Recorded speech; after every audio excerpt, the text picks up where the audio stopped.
미국에서 목회하시는 목사님이 계셨습니다. 그분이 한국 어르신들을 섬기기 위해서 교회에서 영어 회화반을 운영을 했습니다. 나이가 많아도 미국 생활에 잘 적응하려면 기초 회화 정도는 해야 되지 않겠습니까? 그런데 이들 대부분이 배워놓고도 그 영어를 잘 활용하지 못했습니다. 그 중에 전라도에서 오신 용기 있는 노인 부부가 계셨는데요, 두 사람끼리라도 영어를 한번 해보자 이렇게 합의를 하셨다고 합니다. 하루는 할아버지께서 외출하셨다가 돌아오시면서 집에 초인종을 눌렀습니다. 할머니는 분명히 누군지 아시는데 이렇게 물으셨습니다. 후여? 그러자 할아버지께서 미랑께. 네. 여러분, 왜 이런 이야기를 하신다고 생각하십니까? 중요한 질문을 드리기 위해서입니다. 누가 전도해야 됩니까? 누가 영혼 구원에 관심을 가져야 될까요? 자, 함께 대답하시면 다시 한번 큰 소리로. 네. 여러분, 주님은요, 우리가 더 많은 이들이 영혼 받기를 원하고 계십니다. 더 많은 사람들이 주님의 품으로 돌아오기를 원하고 계신다는 사실입니다. 그래서 내가 천국 가는 것보다 더 중요한 것이 있다면 힘써 함께 전도하여서 함께 천국 가는 것을 하나님은 안타까운 마음으로 기다리고 계신 줄 믿습니다. 여러분, 우리가 영혼 구원, 전도에 대한 것은 우리의 영적 생활의 중요한 전환점입니다. 우리가 영혼 구원에 관심을 갖고 전도를 하는 것은 예수님의 마음이며 지상 명령이기 때문에 그렇습니다. 1+1 행복을 나눈 사람들의 가을 축제 기간입니다. 환희 축제까지 18일, 2주 정도 더 남았습니다. 한 성도가 한 사람을 교회로 인도하는 전도 운동입니다. 그리고 하나님 나라를 누리고 나누는 하나님 나라 모델하우스로 세우는 것이 바로 이 전도 기간의 1+1이라는 것입니다. 그런데 많은 분들이 작정하셨겠지만 아직도 망설이며 하지 못한 분들이 계시다면 아쉽습니다. 여러분, 우리 안에도 이렇게 많은 양들이 있는데 왜 우리는 우리 밖에 있는 양들까지 신경을 써야 할까요? 이런 생각을 하시는 분들이 많이 있는 것 같습니다. 예전에 어떤 분과 이렇게 이야기를 나눈 적이 있었습니다. 그분은 자신의 교회가 전도를 하는 그 이벤트에 대해서 못마땅하게 생각했습니다. 그 사람은 전도하는 것이 기독교의 품위를 떨어뜨린다 이렇게 생각을 했습니다. 그리고 어떤 사람은 자기네 교회는 전도 이벤트를 한 번도 하지 않았는데 교회가 그냥 부흥된다 이렇게 말을 했습니다. 성도들에게 전도에 부담을 주지 않는 좋은 교회다 이렇게 여겼다는 것이죠. 여러분, 우리에게 있어 영혼 구원 전도라는 것은 무엇일까요? 하기는 해야겠는데 안 하면 찜찜한 그런 일입니까? 그래서 전도에 대한 이야기만 들으면 예배 나오고 싶지 않은 그런 마음이 여러분 들지 않습니까? 사실 목사인 저도 여러분에게 전도해라 말할수록 부담감이 더되어지고 솔직히 죄책감이 많이 생기는 것도 사실입니다. 여러분, 격려는 우리의 마음의 보약과 같습니다. 저는 다시 한번 여러분을 격려하고 싶습니다. 누구든지 격려가 충분한 사람은 없다고 생각합니다. 이 시간 옆 사람에게 한번 이렇게 인사했으면 좋겠습니다. 잘해봅시다. 잘할 수 있습니다. 네. 여러분, 우리가 영혼 구원 전도를 하기 위해서 무엇보다 중요한 것이 먼저 예수님을 돌아볼 필요가 있다는 것입니다. 예수님이 영혼 구원 전도에 대해서 어떻게 생각하셨는가, 그것을 생각할 때 바로 예수님의 것이 우리의 것이 되어야 하기 때문에 그렇습니다. 바로 예수님의 관심이 나의 관심이 되어야 되고, 예수님의 확신이 나의 확신이 되어야 되고, 또한 예수님의 사명이 나의 사명이 되어야 되는 줄 믿습니다. 초대 기독교 대박해 시기의 성도들은 늘 하나님 앞에 이렇게 기도를 드렸습니다. 주 예수여 어서 오시옵소서. 너무나 당하는 고난과 예수를 믿기 때문에 그 핍박이 컸기 때문에 어서 예수님께서 오시기를 그들은 모여서 기도를 했다 이렇게 말을 합니다. 그러나 주님의 재림이 그들의 기도의 제목처럼 또 응답되어지는 그런 일이 속히 임하지 않았습니다. 고난이 점점 심해지는데 도대체 예수님의 재림이 왜 늦어지는 것일까요? 하나님께서는 베드로에게 그 대답을 이렇게 말씀을 하고 계십니다. 베드로후서 3장 9절의 말씀 우리 함께 읽도록 하겠습니다. 시작. 주의 약속은 어떤 이들이 더디다고 생각하는 것 같이 더딘 것이 아니라 오직 주께서는 너희를 대하여 오래 참으사 아무도 멸망하지 아니하고 다 회개하게 이르기를 원하시느니라. 베드로에게 주신 하나님의 그 대답이 무엇이냐면, 하나님은 오래 참으사 아무도 멸망하기를 원치 아니하시고 다 회개하기를 원하시는 것이 하나님의 마음이었다, 이것을 말씀하고 있습니다. 즉 하나님의 대답이 무엇이냐면, 아직도 이 땅에 구원받아야 될 사람이 많이 있기 때문에 너희들이 기도하는 것처럼 주님의 재림이 속히 임하지 않는다, 이렇게 말씀을 하고 있습니다.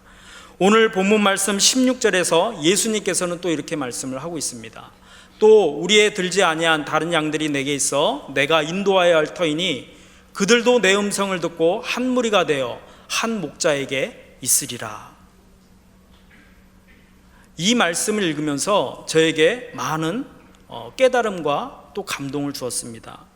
이 말씀 구절을 보면 우리의 들지 아니한 다른 양이라는 그 문구가 나옵니다.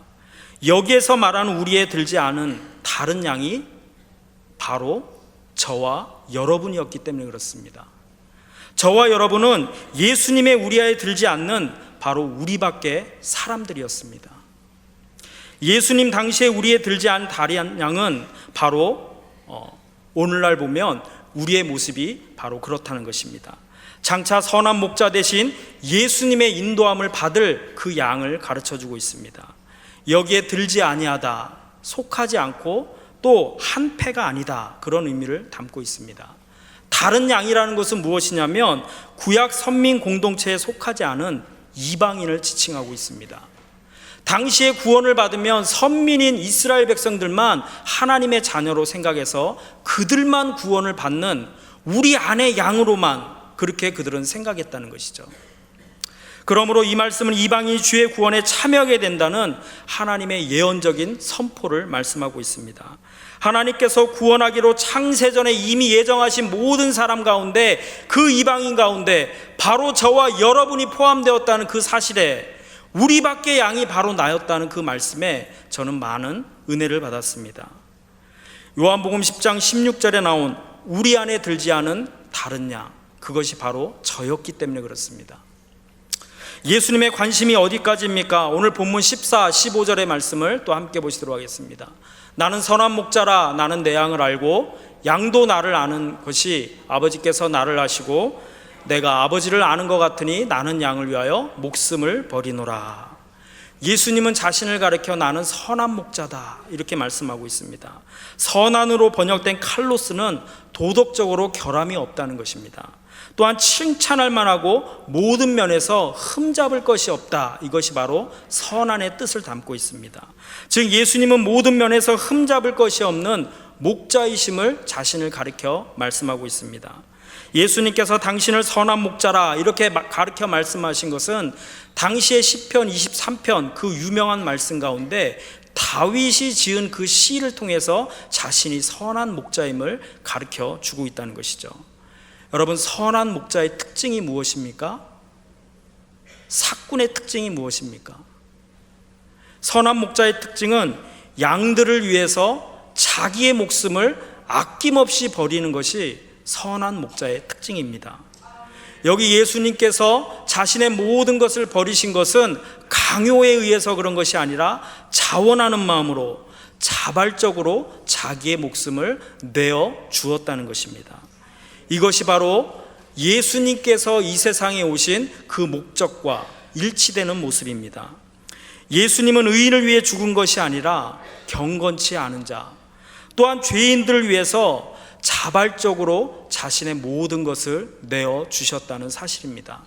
로마서 5장 6절에서 8절 말씀 함께 읽어보도록 하겠습니다. 시작.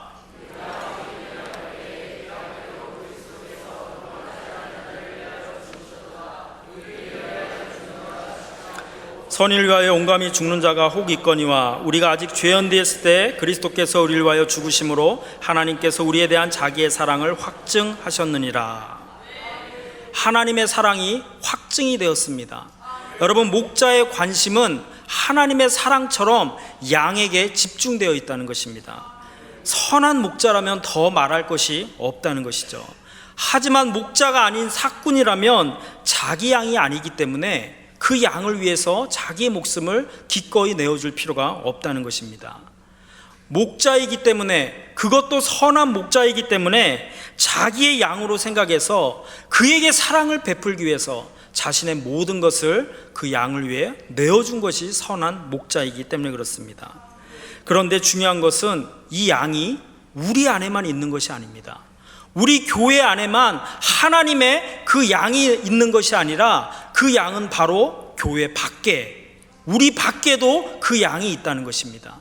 하나님은 그 양을 위해서도 자신의 하나뿐인 그 생명을 내어주신 줄 믿습니다. 우리 밖에 있는 그 양을 너무나 사랑하셨기 때문에 외면하지 않았다는 것입니다. 그런데 우리는 신앙생활하면서 우리의 양은 우리 안에 있다, 이렇게 생각을 하고 신앙생활할 때가 있습니다. 즉 주님의 관심이 교회 안에만 머물러 있다, 이렇게 생각할 때가 있다는 것이죠. 우리들의 착각일 수가 있습니다. 이 착각이 엄청나게 많은 문제를 일으킵니다. 그것은 바로 우리가 밖을 향하여서 관심을 갖지 못하게 한다는 것이죠. 그냥 우리끼리 신앙생활 잘하고 우리끼리 천국 가고 우리끼리 복 받으면 된다. 우리 밖이 관심 받게 되어서는 곤란하다는 것입니다. 요한복음 3장 16절의 말씀입니다. 하나님이 세상을 이처럼 사랑하사 독생자를 주셨으니 이는 그를 믿는 자마다 멸망하지 않고 영생을 얻게 하려 하심이라. 하나님께서 성자이신 예수님을 세상에 보내신 이유가 무엇입니까? 제한된 유대인 공동체만을 위해서 보내신 것이 아니라 하나님이 세상을 이처럼 사랑하셨기 때문에 예수님을 이 세상에 보내주신 줄 믿습니다. 예수님께서는 승천하시기 전에 제자들에게 온 천하에 다니며 만민에게 복음을 전파하라 하는 지상 명령을 우리에게 말씀해 주고 계십니다. 마태복음 28장 19절에서 20절 말씀입니다. 그러므로 너희는 가서 모든 민족을 제자로 삼아 아버지와 아들과 성령의 이름으로 세례를 베풀고 내가 너희에게 분부한 모든 것을 가르쳐 지키게 하라. 볼지어다 내가 세상 끝날까지 너희와 항상 함께 있으리라 하시니라. 여러분, 이 말씀을 통해 오늘날 저와 또 여러분들이 선교나 전도를 해야, 또 헌신해야 되는 이유가 이 말씀 가운데 나타나 있다는 것입니다. 바로 세상 가운데 우리 안에 속하지 않은 다른 양이 있기 때문에 그렇습니다. 어쩌면 우리 안에 있는 것보다 우리는 우리 밖에 있는 것에 더 많은 관심을 가져야 될지 모르겠습니다. 왜냐하면 그들은 목자 없는 양같이 고생하며 유리하고 있기 때문에 그렇습니다. 잡지에 실린 내용입니다. 어느 대학교 미식 축구 코치의 기사인데요, 그가 소속팀이 잘 되어서 잘 나갈 때는 늘 주위에 친구가 끊이지 않았다고 합니다. 그런데 그 팀의 성적이 떨어지자 주변에는 온통 비난하는 사람 일색이었습니다. 그리고 늘 따라다니던 그 친구들이 다 떠나가게 되었습니다. 결국 그는 시간을 지내면서 아무에게도 위로를 받지 못했습니다.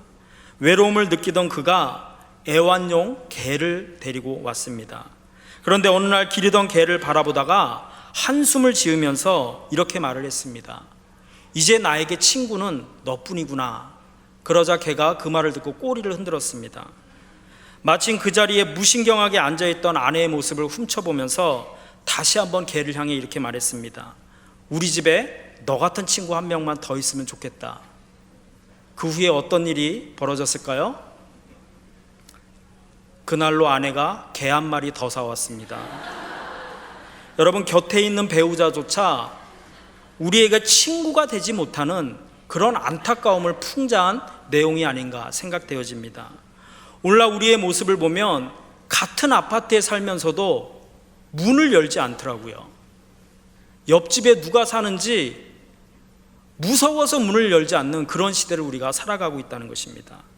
아니, 이웃에게 문을 열지 않는다는 것은 이해할 수 있지만 어쩌면 우리는 스스로 마음의 문을 닫은 채 이웃을 외면하며 살아가는 그런 시대를 우리가 보내고 있지 않는가 생각되어집니다. 그뿐만 아니라 이 시대를 살아가는 사람은 길을 잃고 헤매는 그러한 많은 사람들이 있다는 것입니다. 이 점에 대해서 누가는 우리밖에 양에 대해서 잃은 것으로 표현을 하고 있습니다. 우리밖에 양을 다른 표현으로 하는데 잃은 양 한 마리, 또한 잃은 동전 하나, 잃은 아들 한 사람이다. 잃은 사람은 특징이 있습니다. 자신이 잃은 것에 대해서 집착하리만큼 그것을 찾아 나선다는 것입니다. 성경 말씀에 보면 찾도록 찾는다. 이 말은 찾기까지 끝까지 잃어버린 그 하나를 위해서 찾아 나선다. 그런 의미를 담고 있습니다. 여러분, 교회나 셀이나 우리는 우리 밖에 있는 양에 대한 관심이 필요한 줄 믿습니다. 우리가 신앙생활하면서 우리는 우리 안에 한정되어 있는지 아니면 우리의 눈이 밖을 향해 있는가 한번 생각해 보십시오. 우리가 지속적으로 전도에 힘쓰고 있는 것은 주님의 말씀대로 우리 안에 들지 않는 우리 밖에 있는 양들이 길거리에서 헤매고 있기 때문에 우리는 전도를 하고 또 전도에 힘을 쓰는 줄 믿습니다. 사도행전 18장 말씀 보면 고린도에 1년 6개월의 긴 기간을 체류했던 그 사도 바울이 그곳에 체류할 수 있었던 이유가 무엇이냐면 이 성 중에 내 백성이 많다는 주님의 음성을 들었기 때문에 사도 바울이 그곳에 오래도록 머물렀다는 것입니다. 우리밖에 바로 하나님의 양들이 많이 있기 때문에 많은 날의 사역이 필요했다는 것이죠. 여러분, 관심과 사명에 의해서 우리에게 필요한 것이 있는데 그것은 바로 확신입니다. 사명이라는 것은 우리들의 일입니다. 우리가 일꾼으로서 일하는 자로서 나에게 필요한 것이 있다면 확신입니다. 만일 내가 일을 하면서 확신이 없거나 약하다면 그 사람은 쉽게 포기하거나 지치고 쓰러질 수밖에 없다는 것입니다. 분명한 것은 우리 밖에 있는 양들도 주님의 음성을 듣습니다. 그렇지만 그들이 복음을 증거한다고 해서 그 복음을 기쁘게 즐겨 듣지는 않습니다. 그런데 목자의 음성을 기다리는 사람들이 우리 밖에 있어서 목자의 음성을 듣기 원한다는 것이죠. 그렇다면 누가 우리 밖의 양일까요? 하나님께 한 번도 마음을 열어보지 못하고 또 이웃과 마음을 열지 못하고 소통하지 못한 채 외로움과 답답함 속에 갇혀 사는 자들입니다. 또한 우리의 증거하는 목자의 음성을 들을 수 있는 자들이 바로 우리 밖의 양이라는 것입니다. 놀라운 사실은 우리의 영혼 구원, 전도를 통해 우리 밖에 있는 많은 사람들이 신기하게도 우리 말을 듣고 따라온다는 것입니다. 그리고 우리 안에서 보호와 양육을 받게 된다는 것이죠. 여러분, 내가 아무것도 아니고 부족한 것 같지만 하나님의 말씀의 능력에 확신을 갖고 복음을 증거할 때 어느 구석에선가는 우리의 음성을 듣고 우리의 인도를 받는 우리 밖에 양이 있음을 믿으시기를 바라겠습니다. 우리는 주님의 말씀에 순종하여서 확실하게 증거할 때 나머지는 주님께서 일하여 주심을 믿으시기를 바라겠습니다. 그러할 때 그들도 우리 밖에 양이 아니라 우리와 한 무리가 되는 그런 우리 안에 양이 되어진다는 것입니다. 한 무리가 되어집니다. 선한 목자 되어지신 그 예수님의 지도를 받게 되어진다는 것이죠. 예수 그리스도를 믿는 새 사람으로 거듭나게 되어집니다. 고린도후서 5장 17절에 그런즉 누구든지 그리스도 안에 있으면 새로운 피조물이라 이전 것은 지나갔으니 보라 새 것이 되었도다.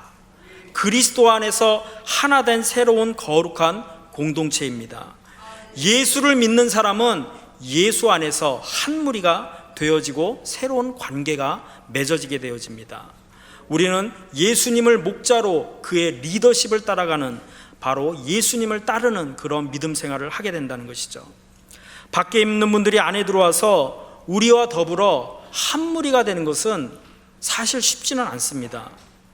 하지만 그런 우리 밖의 양이 우리 안에 들어와서 한 무리가 되기 위해서는 여러분 관계 맺기를 잘 하셔야만 합니다. 그래서 복음은 관계를 타고 흐르게 되어 있습니다.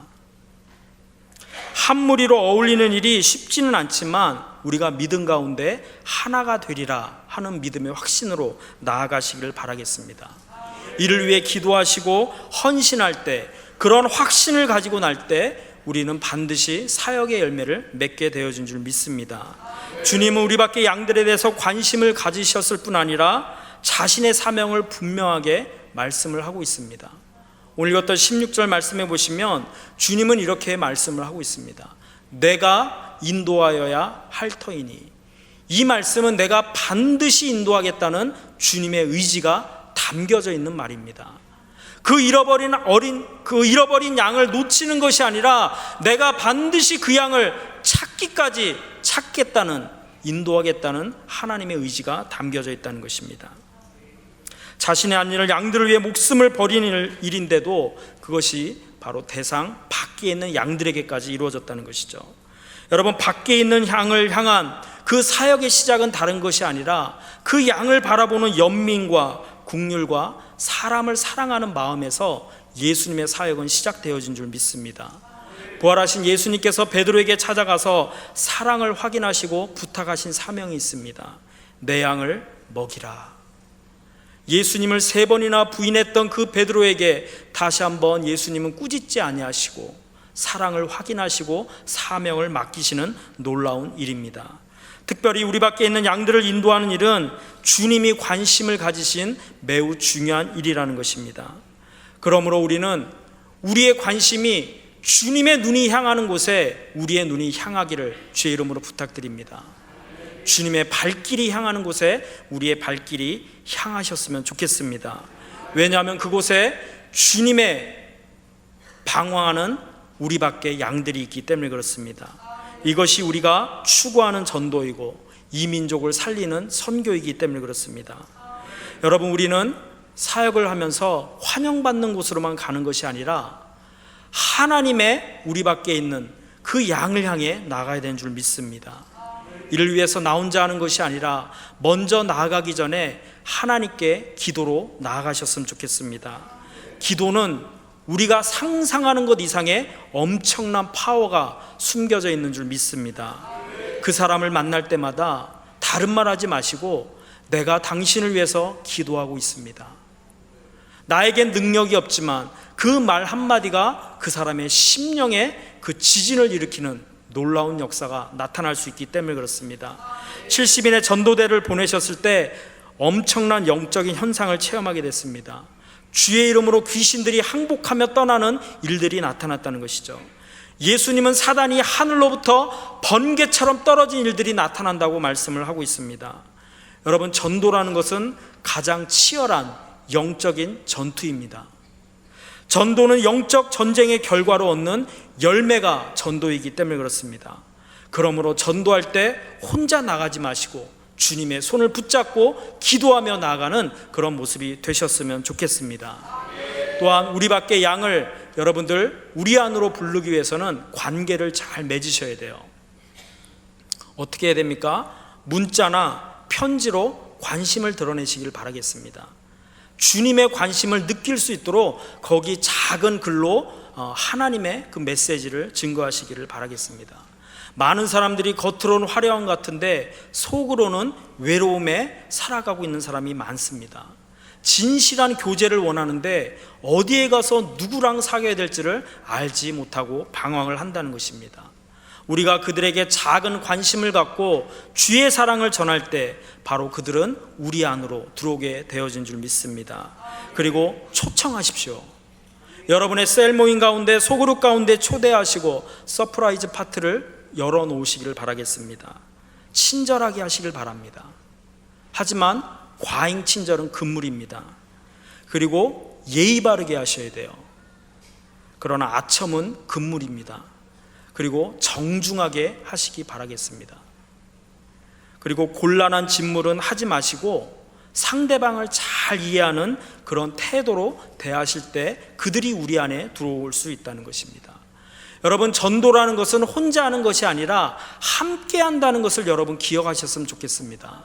나 혼자 힘들게 전도하는 것이 아니라 우리의 소그룹, 우리의 셀 가운데 함께 전략을 세워서 여러분들이 우리밖에 그 양을 초청하고 모시기를 바라겠습니다. 여러분, 전도하는 자신의 모습에 스스로 감동을 받고 우리가 전도의 열매를 맛보게 된다면 그 사람의 마음에는 내가 세상에서 얻을 수 없는 그 기쁨과 또 감사를 경험하게 되어진 줄 믿습니다. 데살로니가전서 2장 19절에 우리의 소망이나 기쁨이나 자랑의 면류관이 무엇이냐, 그의 강림하실 때 우리 주 예수 앞에 너희가 아니냐. 여러분의 전도 대상자들이 주님께서 다시 오시는 그 재림의 때 기쁨과 자랑이 된다, 이렇게 말씀하고 있습니다. 여러분, 우리가 전도할 때마다 우리 안으로 그 양들이 다 들어오진 않습니다. 때로는 전도하다 보면 거절을 당할 때도 있고 무안을 당할 때도 있습니다. 관계가 좋았는데 전도로 말미암아 관계가 끊어지는 경우도 있을 수 있다는 것입니다. 그때마다 여러분, 우리의 전도의 결과를 바라보셨으면 좋겠습니다. 나로 인하여 그 사람이 평생에 감사하게 될 것을 여러분 바라보십시오. 그리고 사후에 주님 앞에 이 일로 인해서 내가 하나님 앞에 영광을 올려드린다는 것을 생각할 때 내가 지금 지불하는 고통은 아무것도 아님을 여러분 기억하셨으면 좋겠습니다. 전도는요, 희생하는 전도자를 통해서 열매를 맺게 되어 있습니다. 열심히 씨를 뿌리고 그래서 우리가 가꾸는 것입니다. 주님께서 십자가의 사명을 버리셨다면 우리는 구원을 받지 못했을 것입니다. 거기에 비하면 우리의 전도는, 우리에게 요구되는 희생은 아무것도 아니라는 사실입니다. 말씀의 결론을 맺겠습니다. 여러분, 교회가 존재하는 이유가 무엇입니까? 주님이 우리를 구원하신 이유가 어디에 있습니까? 우리가 주님의 관심과 확신을 가지시고 사명을 잘 감당해야 되는 줄 믿습니다. 만약 우리가 우리 내부에만 관심을 가지고 친목단체로 전락하게 된다면 이 모임은 주님의 공동체가 될 수 없습니다. 친교는 매우 중요합니다. 서로 사랑하고 진정한 교제를 가지셔야만 합니다. 하지만 그것이 우리 내부에만 관심을 갖고 끝까지 우리밖에 주님의 양들의 관심을 갖지 못하고 외면하신다면 우리의 모임은 개모임이 되고 말 뿐이라는 것입니다. 여러분, 주님의 관심과 확신과 사명에 참여하시기를 바라겠습니다. 이 모든 일에 순종하심으로 영혼구원, 전도하는 일에 힘쓰시는 저와 여러분 되시기를 주의 이름으로 부탁드리도록 하겠습니다.